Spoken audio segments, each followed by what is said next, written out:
Janji. Skip. Ah, kamu skip doang, gimana mau menang? Bener dong naruhnya. sorry.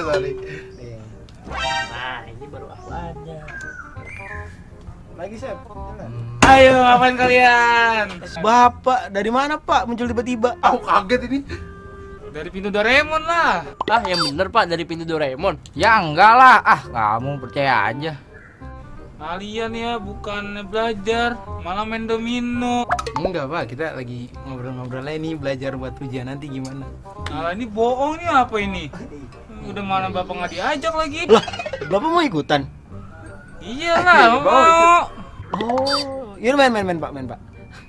Tapi sekarang kita mainnya beda. Beda gimana? Udah kumpulin dulu kartunya. Nih Pak. Buruan. Nih. Nah, tuh. Sekarang kita belajar menyusun pecahan. Nah, ini kamu ambil kartu dulu nih, masing-masing 3 nih. Oke. Nih, kamu. Nih, Oke. nih. Kita belajar menyusun pecahan dari yang terkecil. Terus gimana cara ngurutinnya, Pak? Ah, gampang. Nih, kamu mulai dari ngurutin Bapak dulu. Bapak.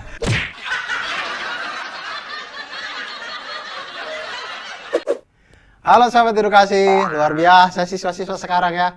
Main kartu domino, main domino, gurunya hadir bukannya lari, diajak main.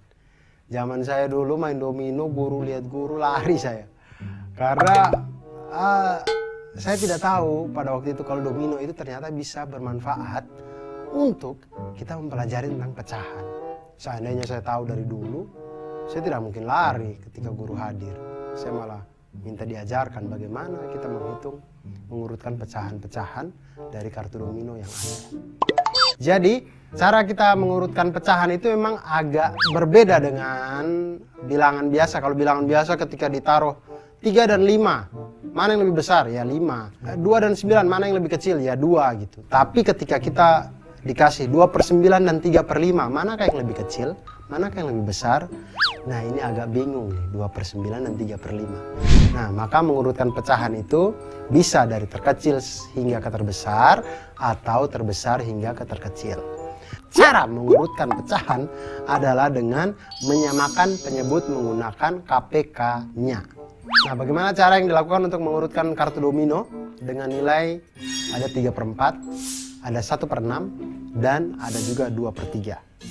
Bagaimana cara kita mengurutkan pecahan ini dari terkecil hingga ke terbesar? Nah, sudah ada 3/4, 1/6, 2/3. Kita carilah KPK dari ketiga penyebutnya, yaitu 4, 6, dan 3. KPK-nya adalah 12. Nah, kemudian KPK 4, 6, dan 3 ini 12 tadi itu kita gunakan untuk samakan penyebut. Maka 3/4 itu akan menjadi 9/12. 1/6 akan menjadi 2/12. Dan 2/3 akan menjadi 8/12. Ketika penyebutnya sudah sama semuanya, kita urutkanlah pecahan ini berdasarkan pembilangnya. Maka urutan dari yang terkecil hingga terbesar adalah 2/12, kemudian 8/12, dan 9/12. Atau 1/6, kemudian 2/3, dan 3/4. Nah, kemudian berikutnya ada masalah. Kemarin saya jalan-jalan ngisi acara di pensi mana begitu ya. Ada panitianya sangat kreatif. Mereka bikin pensi dan di saat yang bersamaan mereka menguji kemampuan siswa-siswanya. Jadi di situ ada beberapa tim ya. Ada tim menyanyi, tim menari, drama, dan lain-lain. Panitia itu memberi kocokan, tapi kocokannya itu isinya itu angka-angka pecahan, bilangan-bilangan pecahan. Dan siapa yang mendapatkan bilangan pecahan terkecil, itu yang akan lebih duluan tampil di panggung.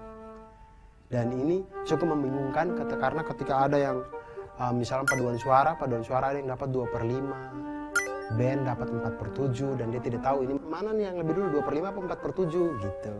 Kemudian ada yang tari saman mendapatkan nilai 25% bahkan. Dan drama mendapatkan nilai 0,31. Jadi mana yang lebih besar, mana yang lebih kecil, mana yang harus tampil duluan. Nah, disinilah kita menggunakan ilmu-ilmu dalam pecahan, konsep pecahan pada matematika untuk mengurutkan mana yang paling kecil dan mana yang paling besar. Nah, sahabat edukasi, kita urutkan ini, kita perlu untuk mengubah bilangan-bilangan tersebut menjadi bilangan yang sejenis. Jadi kalau kita mau bikin jadi pecahan, kita berubah itu semua menjadi pecahan dengan penyebut yang sama. Kalau kita mau bikin jadi desimal, kita desimalkan semuanya. Di sini kita coba dengan kita desimalkan semuanya. Paduan suara itu 2/5, maka bilangan desimalnya 2 dibagi 5, 0,4. Kemudian band 4/7, 4 dibagi 7 sama dengan 0,56. Tari saman 25%, artinya 25/100 sama dengan 0,25. Kemudian drama sudah diketahui dari awal bahwa 0,31. Nah, kalau mengurutkan bilangan desimal ini tentu akan lebih mudah karena kita tinggal melihat bilangan di belakang koma, mana yang lebih besar, tentu itu yang menjadi bilangan yang lebih besar. Maka urutannya adalah tari saman paling kecil, kemudian drama, kemudian paduan suara, dan yang paling besar adalah band, artinya band yang tampil terakhir. Biasa pensi kan joget-jogetnya terakhir. Nah, begitu sahabat edukasi. Jadi kalau kita melakukan kegiatan, kita bermain bersama teman atau berkumpul atau apapun, ketika kita melakukan itu dengan sesuatu yang selain menyenangkan tapi juga membawa manfaat, tentu akan sangat indah untuk kita jalani. Jadi mudah-mudahan ke depan ini kita bisa menambahkan nilai-nilai kebermanfaatan di dalam kegiatan-kegiatan yang kita lakukan bersama dengan teman-teman. Dan ingat, tetap terus belajar matematika karena matematika membuat hidup kita menjadi lebih mudah.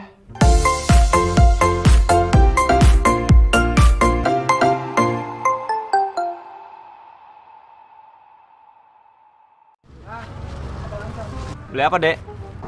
Beli petasan bang. Beli petasan, nggak salah ngomong. Orang saya jualan paku. Bercanda aja sih abang. Enggak bang, kita mau beli ayam aja bang. Berapa kilo? Berapa kilo ya? Beli 3 aja, 3 ayam. 3.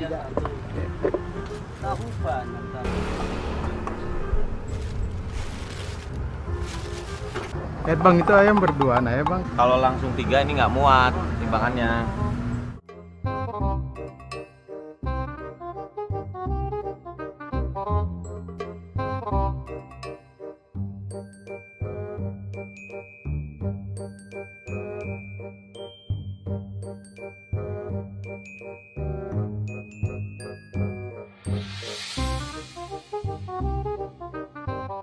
Deh bang, itu ayam berduaan bang, kagak boleh bang, yang satunya setan nanti.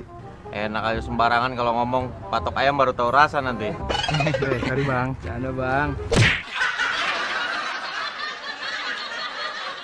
Sahabat edukasi, aduh makin hari orang-orang makin aneh ya.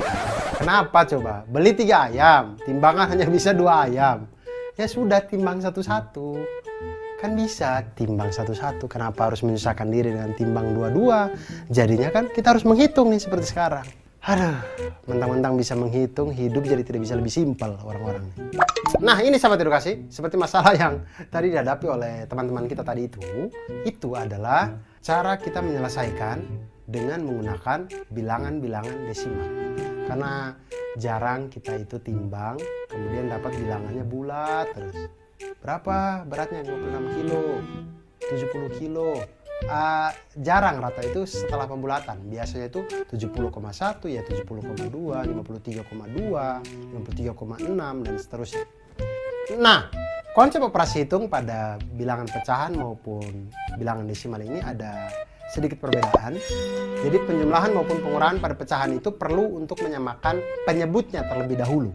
Kemudian kita baru bisa menghitungnya. Seperti 3/4 dikurang 2/5, 4 dan 5 penyebutnya ini perlu kita samakan penyebutnya dengan misalkan 4 dan 5, 20. Maka menjadi 15/20 dikurang dengan 8/20 sama dengan 7/20. Sedangkan penjumlahan dan pengurangan pada desimal itu perlu memperhatikan nilai tempat bilangan-bilangan desimalnya, yaitu puluhan dengan puluhan, satuan dengan satuan, per-10 dengan per-10, dan seterusnya. Jadi contoh misalkan 12,345 ditambah dengan 1,342. Maka 12,345 kita tuliskan, 1,342, 1 itu adalah satuan, maka dia akan di bawahnya 2. Kemudian 342 itu sama 3 yang di depan itu dengan 3 yang di atas. 223 itu adalah per 10, 4 224 itu adalah per 100, dan 5 dan 2 itu duanya di situ itu juga per 1000 begitu. Jadi jumlahnya sama dengan 13,687. Nah, sekarang kita lanjut ke masalah anak-anak beli ayam tadi. Ya, maksud saya kalau timbangannya rusak ya cari yang lain kan. Nasi goreng ada, kenapa harus ayam gitu. Berat ketiga ayam yang dibeli, jika berat yang tadi ditimbang, ayam 1 dengan ayam 2 ditimbang, itu beratnya jadi 10,6 kilo. Ayam 1 dengan ayam 3 beratnya 8,5 kilogram. Ayam 2 dan ayam 3 itu beratnya 6,1 kilobyte. Tidak ya, kilogram juga. Nah, di sini kita bisa lihat bahwa kalau kita misalkan ayam 1 itu A, ayam 2 itu B, dan ayam 3 itu C, maka kita dapat model penjumlahan desimalnya sebagai berikut. A plus B ditambah dengan A plus C ditambah dengan B plus C itu sama dengan 10,6 tambah 8,5 ditambah 6,1. Sama dengan kita kelompokkan A dengan A, B dan B, C dan C. Variabel yang sama kita kumpulkan, maka didapatkan 2A plus 2B plus 2C sama dengan 25,2 kg. Lalu 2 dikali A plus B plus C itu sama dengan 25,2 kg. Dan kedua ruas kita bagi dengan bilangan positif 2, maka A plus B plus C sama dengan 12,6 kg. Maka berat ketiga ayam itu adalah 12,6 kg. Ketemulah itu. Nah, sahabat edukasi, selain menghitung jumlah berat ketiga ayam tadi, kita juga bisa mengetahui berat dari masing-masing ayam. Caranya adalah dengan substitusi. Nah, diketahui tadi A plus B plus C sama dengan 12,6 kg. A plus B plus C sama dengan 12,6 kg. B plus C itu kita ketahui bahwa itu adalah nilainya adalah 6,1. Maka A plus 6,1 kg sama dengan 12,6 kg. Maka A adalah A sama dengan 6,5 kg. Kemudian kita substitusi lagi untuk mendapatkan nilai ayam ketiga, berat dari ayam ketiga. Diketahui A plus C sama dengan 8,5 kg. Jika A adalah 6,5 kg, maka C sama dengan 2 kg. Untuk ayam yang kedua, itu kita bisa dapat dengan substitusi lagi. Diketahui B plus C sama dengan 6,1 kg. Jika C sama dengan 2 kg, maka B sama dengan 4,1 kg. Maka kita dapatkan berat ayam A itu 6,5 kg, berat ayam B itu 4,1 kg, dan berat ayam C itu 2 kg. Di sini kita lihatlah, kita tahu bahwa berat ayam A itu adalah yang paling rakus di antara semua sehingga dia paling berat. Nah, sahabat edukasi, kita telah menyelesaikan permasalahan dengan menggunakan operasi penjumlahan pecahan desimal. Nah, sahabat edukasi, itu tadi kalau kita belajar tentang bilangan desimal, kita jadi tahu bagaimana menjumlahkan banyaknya berat badan orang atau berat belanjaan kita, atau kita juga bisa mengukur tinggi badan kita ditambah tinggi badan teman. Semuanya itu bergerak dengan bilangan desimal.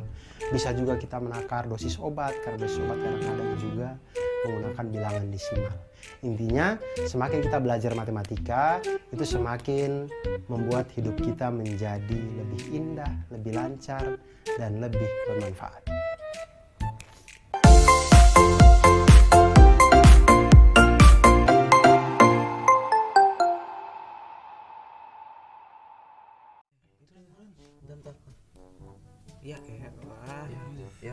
Anak-anak, Oh iya Pak.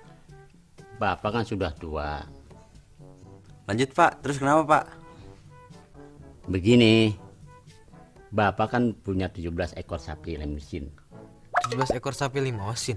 Iya, sapi limosin yang badannya gede kayak Adirai. Tapi bapak punya sejak kapan? Ya punya lah. Bapak gitu loh. Wow. Terus gimana lagi Pak? Penasaran nih Pak kita nih Pak. Ya, begini. Ya. Ini Iya, Pak. buat kamu, Alin. Pelan, Pak. 1/2. Oke, Pak. Buat kamu, Dahniar, anak Bapak yang kedua. Iya Pak. 1/3. Wih, 1/3 Pak. Iya. Ya. Jamosan anak bungsu bapak punya ini dapat 1/9. Wis. Kamu mau nggak? Mau dong. Kalau nggak mau bapak ambil lagi nih. Janganlah bapak baper amat sih. Tapi gitu aja pakai perperan pak. Kayak pecahan aja. Mentang-mentang bapak guru matematika. Ngomong apa kamu? Bercanda pak.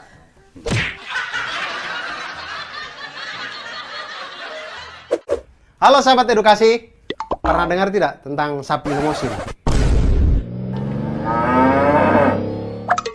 Bukan sapi yang naik mobil limosin, bukan itu.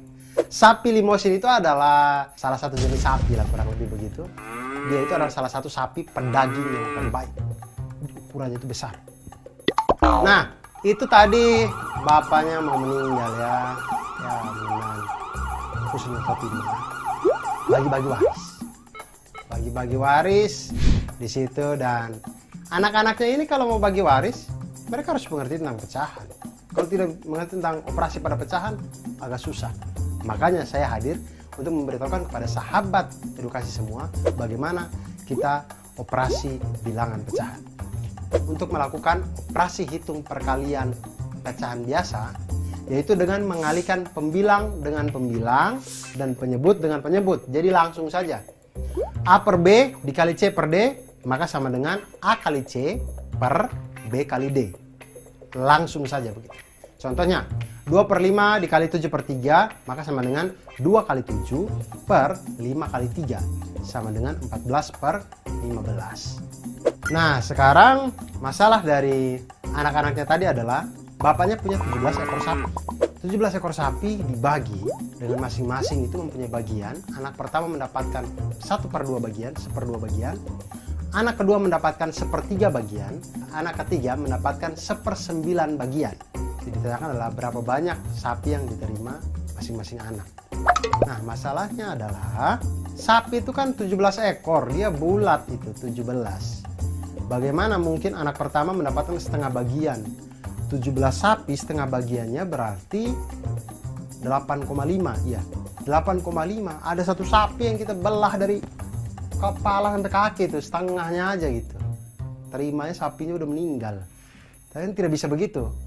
Kita harus membagi dengan bulat. Maka untuk membantu ini kita menggunakan sistem, ada namanya sistem pinjam. Kita coba pinjam untuk memudahkan perhitungan. Maka kebetulan bapak ini, tetangganya itu juga punya sapi-sapi limosin. Kita pinjam satu sapi limosin dari tetangga. Kita pinjamkan 17 ekor ditambah dengan 1 ekor pinjaman jadi 18 ekor. Nah, sekarang kalau sudah 18 ekor, ini akan lebih enak hitungnya. Anak pertama akan mendapatkan setengah bagian, 1/2 dikali dengan 18 sama dengan 9 ekor. Anak kedua mendapatkan 1/3, 1/3 dikali 18 sama dengan 6 ekor. Dan anak ketiga mendapatkan 1/9, 1/9 dikali dengan 18 sama dengan 2 ekor. Total anak pertama 9 ekor, anak kedua 6 ekor, anak ketiga 2 ekor.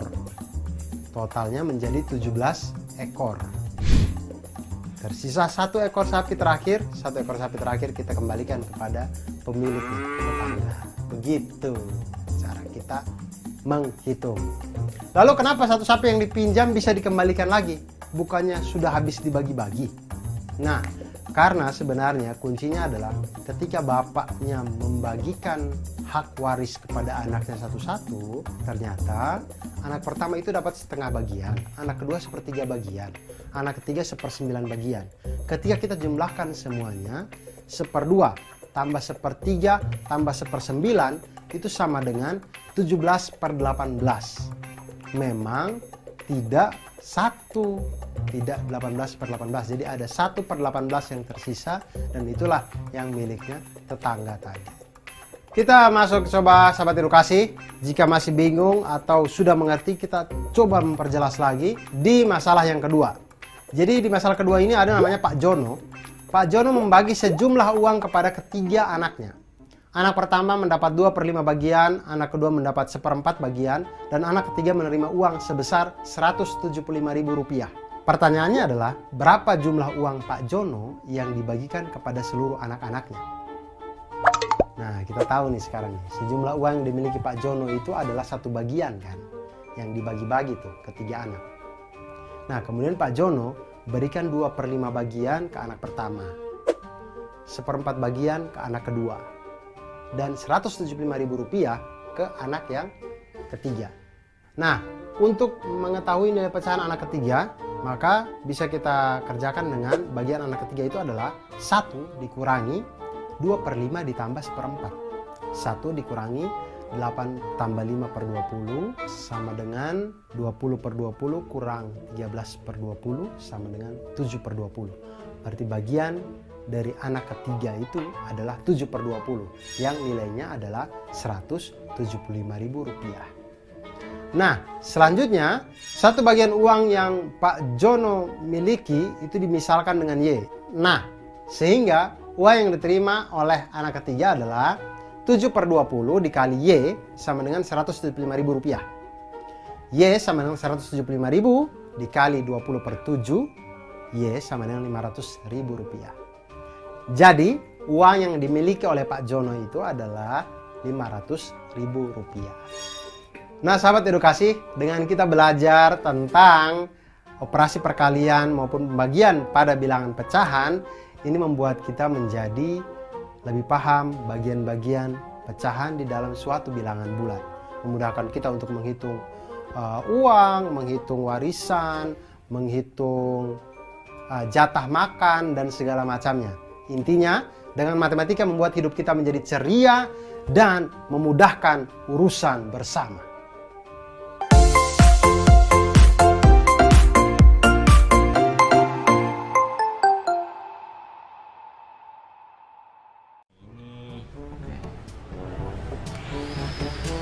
Mati. Wih, ada apa? Asik, ada apa? Lagi. Mana ya? Cuman bawa 5 doang nih. Hah? Cuma 5? Tapi kan kita ada ber-8, Kak. Iya, kita kan ada 8, Kak. Tapi kakak cuman beli 5 doang. Berarti nggak cukup dong. Nah, terus gimana dong, Kak? Ya, terus gimana dong? Ya udah. Kalian nggak mau nih? Ya mau dong. Sabar. Cepetan dong, Kak. Udah lapar nih. Sabar. Orang sabar nanti ganteng kayak kakak. Ih, pede banget.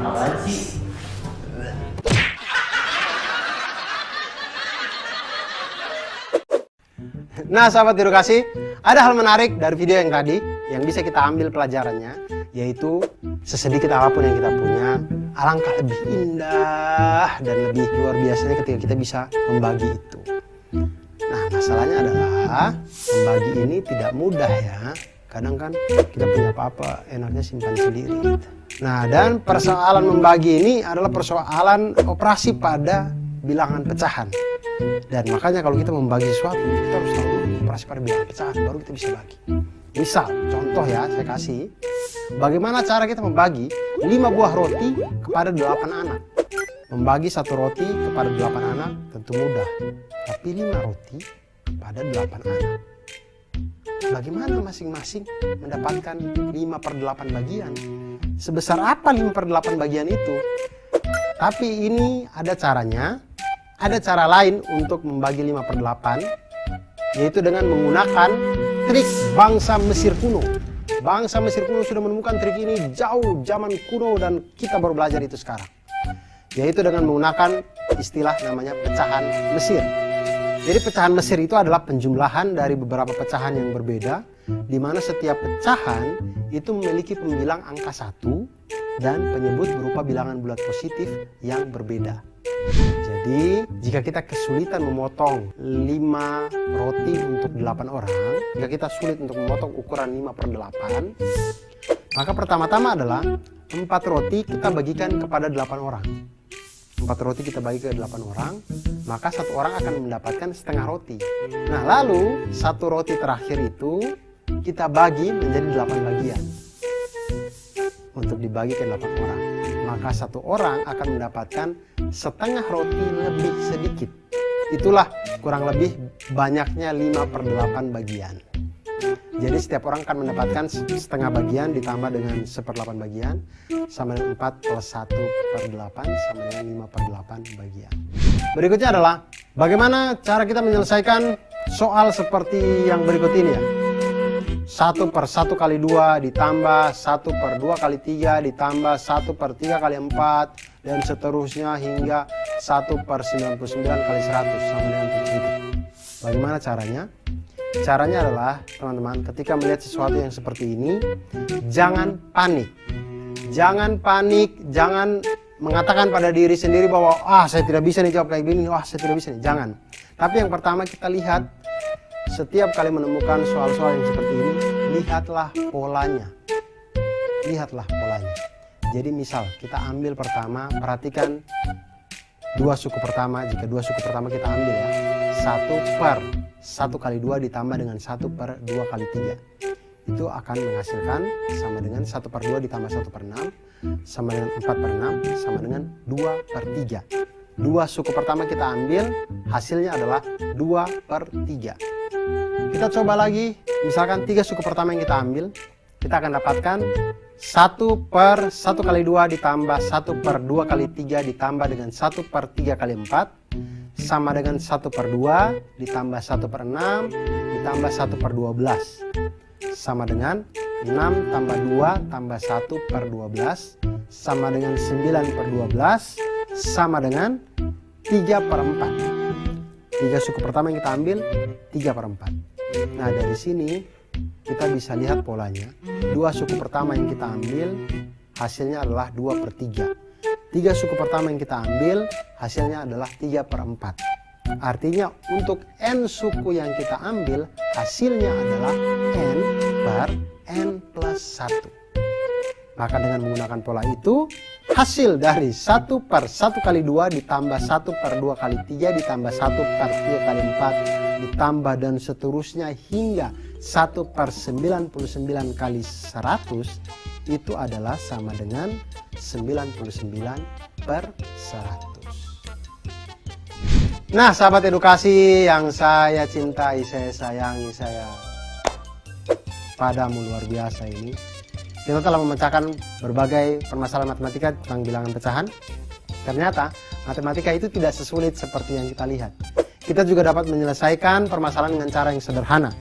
Seperti untuk bahagia. Menjadi bahagia itu sederhana. Sederhana kita untuk selalu bersyukur, maka kita akan bahagia. Dan dengan matematika kita akan menjadi lebih bahagia dan hidup akan lebih manfaat.